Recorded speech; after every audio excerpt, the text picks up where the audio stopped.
So how many years did it take you to perfect your craft, basically, to the point where you were in front of that judge and it was like, we letting you go? It took me about 15 years. Wow. Yeah, it took me about 15 years. Damn. That's 15 years after actually understanding learning how to read. Oh yeah, learning how to read, actually understand law. understanding it. First, okay, this is the format. This is because you still learning. Because now you gotta argue. Just because you know how to read it, don't mean you know how to argue.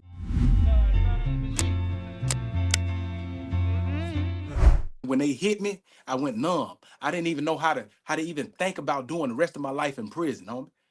And then I'm in a state where I have no homeboys. Every state that I was in, I had no homeboys. There was no Haitians, no Zoes, nowhere.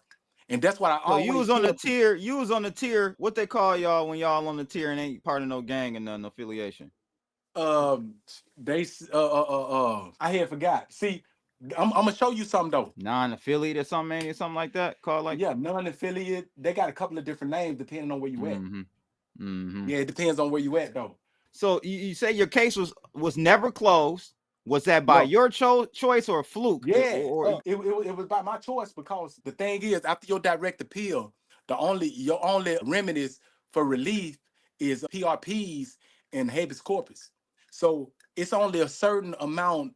It's only certain things that you could do to file a PRP, which is newly discovered evidence, prosecution misconduct, or ineffective assistance count. That's what I was looking for. Okay. Yeah, them the only three. Them the only three you can. So what did you do? Which of those three did you? I hit all of them. I hit every last one of them. I had newly discovered evidence. I had prosecution misconduct, and I had ineffective assistance counsel. And every year, I had like 2-3 petitions in, PRPs in, right? So my thing was, I didn't know nothing about law, so I was failing every time I write a motion. I'm trying to learn law. So every time I write a motion, they'll deny me. And in the beginning, I'm like, hold on, man, I'm getting denied. This was good grounds right here. You know what I'm saying? I got denied, but I'm not understanding that it's law in the word and in the language. And then it also go with how you format your petitions. If you format it wrong, it's not gonna go through. They're gonna kick it out. So my stuff used to get kicked out through the door, right? And then it turned around. I started looking at the prosecutor when they write me back and they tell me it's denied. I look at how they typed it up and how they wrote it, right? And I started using what they was doing, and I started putting my own words in it and using their own format. Now, instead of them kicking it out and just saying I'm denied, oh, your case has been filed. I'm like, what? Oh, they listening to it now.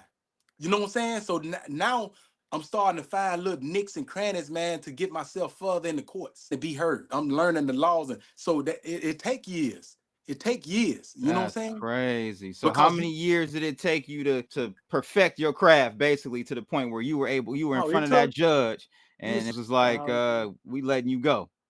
It took me about 15 years. Wow. Yeah, it took me about 15 years. Damn. That's 15 years after actually understanding learning how to read. Oh yeah, learning how to read, actually understanding it. First, okay, this is the format. This is because you still learning. Because now you gotta argue. Just because you know how to read it, don't mean you know how to argue it. You don't know how to. So let me say something about that, because that's profound that you say that, because I didn't know this about lawyers. Yeah. You got many lawyers that are great lawyers. They know how to look at case studies and case law and all that stuff, but they are petrified of arguing the case. I didn't know that. There are different levels of. So you got a lot of people that they you get what I'm saying. I get what you're saying, man. Yeah, that's crazy. Yeah, I always tell people, I be like, man, I just look like this. I'm smarter than what you think I am. You know what I'm saying? Yep. I'm way smarter than what you think I am. Yo, it's crypto blood, Detroit flow, streaming from the D, knowing what the show, indicators are on point, OG since 12, invested in trade, living life like a pro.